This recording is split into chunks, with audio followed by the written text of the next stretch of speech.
बापाचं, आरक्षण आमच्या हक्काचं, नाही कुणाच्या बापाचं. अरे कोण म्हणतंय देत नाही, घेतल्याशिवाय राहत नाही. कोण म्हणतंय देत नाही, घेतल्या. जय जिजाऊ, जय शिवराय. एक मराठा, एक मराठा, एक मराठा, आरक्षण आमच्या हक्काचं, नाही कुणाच्या. जय शिवराय. थांबा आता फोटो घेऊ दे. एक फोटो या इकडे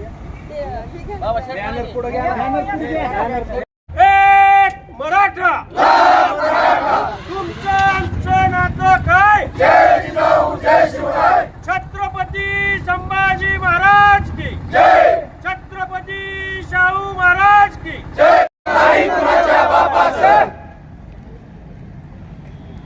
अरे या जुलमी सरकारचं करायचं का? खाली उतरवं. या निर्दयी सरकारचं करायचं का? खाली उतरवं. आंदोलन केले, काय मागणी?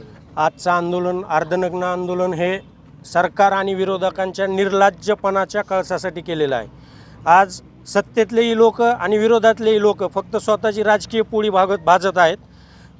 सकल मराठा समाजाच्या वतीनं आम्ही ह्या सगळ्या राजकारणी लोकांचा निषेध करून आम्ही सामान्य जनता म्हणून आम्ही सगळे एकत्र मराठ्यांनी येऊन आज अर्धनग्न आंदोलन इथं करत आहोत. आमची मागणी एकच आहे की सरसकट सगळे सोयरे जेवढ्या कुठल्या मागण्या मनोजदादा जरांगेने मागण्या केलेल्या आहेत त्या त्यांच्या आंदोलनाच्या पार्श्वभूमीवर मान्य करून सकल मराठा समाजाने आत्तापर्यंत केलेल्या शांततेच्या मार्गाने आंदोलनाला सगळ्यांनी प्रतिसाद देऊन आमचे आंदोलन आज थांबवावे एवढीच आमची सरकार आणि विरोधकांना मिळून विनंती आहे. कुणीही ह्याच्यात राजकीय स्वार्थ बघून मराठ्याच्या मागं आम्ही आहोत असं दाखवण्याचा प्रयत्न करू नये, आमची सकल मराठा समाजाच्या वतीने कळकळीची विनंती आहे.